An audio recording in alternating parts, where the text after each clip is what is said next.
Nah, 18-19. Roma pasal 7. Sebab aku tahu bahwa di dalam aku, yaitu dalam, sebab aku tahu bahwa di dalam aku, yaitu dalam aku sebagai manusia, tidak ada sesuatu yang baik. Sebab kehendak memang ada di dalam aku, tetapi bukan hal berbuat apa yang baik. Sebab bukan apa yang aku kehendaki, yaitu yang baik, yang aku perbuat. Melainkan apa yang tidak aku kehendaki, yaitu yang jahat, yang aku perbuat. Ini kesaksian Paulus. Dia kesaksian kita bersama. Ngerti? Apa yang jahat, apa yang tidak baik, itu yang aku perbuat. Mengapa, saudaraku? Karena kita masih di bawah hukum dosa, saudaraku. Di bawah hukum dosa. Apakah jawaban bagi ini, bagi hal ini, saudaraku? Ayat 24. Aku, manusia celaka, siapakah yang akan melepaskan aku dari tubuh maut ini? Tuhan kita. Inilah jawabannya, saudaraku.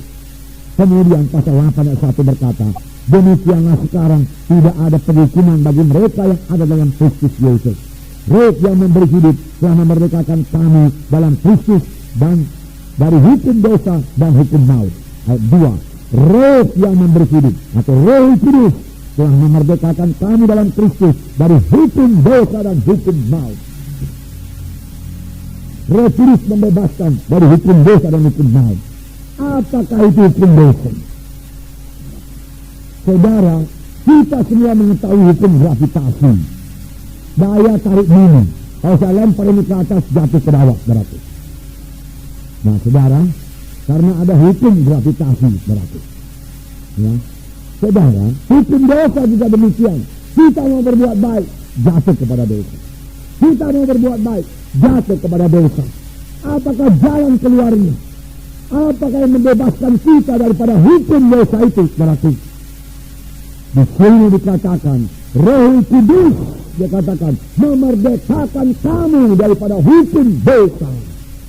Hanya satu pembebas, saudaraku, yaitu Roh Suci, saudaraku. Roh Suci menyebabkan saudara hidup menang terhadap dosa. Tidak perlu lagi jatuh bangun, saudaraku. Itu sebabnya semua kita perlu dibaptiskan oleh Roh Kudus.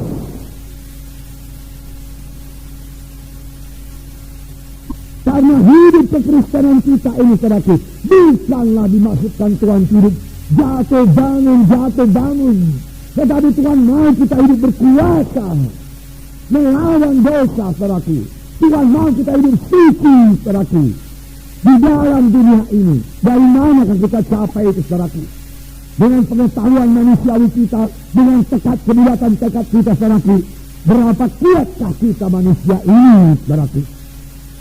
Saudara, sama seperti untuk menerima keselamatan, kita tidak bisa menerima keselamatan dengan perbuatan baik kita, dengan kekuatan kita, dengan pengetahuan kita, dengan kesanggupan kita. Kita tidak bisa lahir baru, tidak bisa menerima keselamatan dari Tuhan. Apakah yang menyelamatkan kita? Yesus yang memberi anugerahnya kepada kita, saudaraku.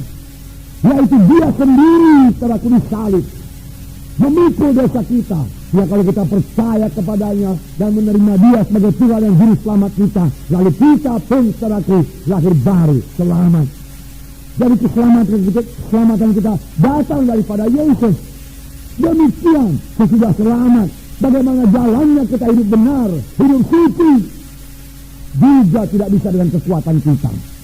Kita perlu oknum ketiga, yaitu Roh Kudus yang berdiam dalam kita, supaya kita bisa hidup benar, hidup suci, saudaraku. Supaya kita bebas daripada hukum dosa. Apakah itu hukum dosa? Saya ulangi lagi, saudaraku. Yaitu satu hukum yang membawa manusia selalu jatuh kepada dosa. Mau berbuat baik, tapi dosa datang duluan. Lalu dia berduka cita, menyesal, menangis, saudaraku. Ampuni saya. Lalu Tuhan mengampuni, memberikan darah yang menyucikan kita. Lalu damai Tuhan kembali lagi, persekutuan kembali lagi, saudaraku. Tidak merasa suka cita, berapa waktu kemudian jatuh lagi kepada dosa, saudaraku. Nah, saudara yang kasih dalam nama Yesus, bagaimana kita menang terhadap dosa ini, saudaraku? Bagaimana kita bebas dari hukum dosa ini, saudara? Saudara yang kasih dalam nama Yesus, Roh itulah yang membebaskan kamu dari hukum dosa. Roh Tuhan membebaskan kita daripada hukum dosa itu, saudara. Saudara yang kasih dalam nama Yesus, ini perlunya baptisan Roh Kudus. Ini perlunya baptisan Roh Kudus, saudaraku. Jadi terutama untuk diri kita lebih dahulu. Saudara, apakah kita sudah dibaptiskan Roh Kudus tidak bisa lagi jatuh kepada dosa? Bukankah Daud sudah penuh dengan Roh Kudus pada berkata, tapi jatuh kepada dosa? Bisa, tetap bisa jatuh kepada dosa. Tapi kita tidak di bawah hukum dosa itu lagi. Mereka, saudara, kita sudah merdeka dari hukum dosa itu. Kalau kita mengetahui hak kita ini, kita sudah merdeka. Kemudian dosa datang dan kita melawan dosa itu, saudaraku, kita mesti menang. Kita mesti menang. Roh Kudus sudah memerdekakan kami, memerdekakan kami dari hukum dosa dan hukum maut. Yaitu Roh Kudus. Haleluya, saudara. Mereka telah oleh kuasa. Tanpa kuasa itu mereka tinggal kecil saja, saudaraku.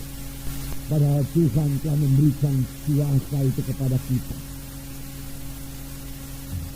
Menjadi saksi Yerusalem, Judea, Samaria, sampai ke ujung bumi.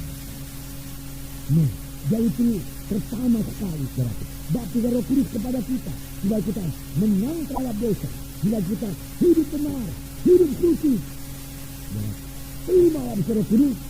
Setelah kita terima baptisan Roh Kudus, penuh senantiasa dengan Roh Kudus. Kalau sudah penuh dengan Roh Kudus, dalam beroleh kuasa untuk hidup benar, untuk hidup suci, saudara. Kalau sudah penuh dengan Roh Kudus, dan sudah baca firman Tuhan, saudara menjadi mengerti firman Tuhan ini. Kalau sudah penuh dengan Roh Kudus, dan sudah melayani, pelayan saudara diurapi oleh Roh Kudus.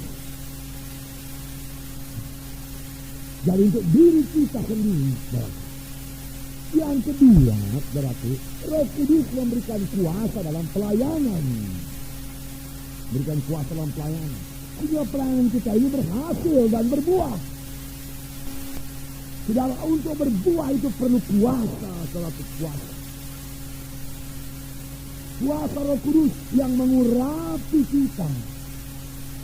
Saudara, sehingga kalau kita memberitakan firman Tuhan ataupun bersaksi, ada urapan Roh Kudus.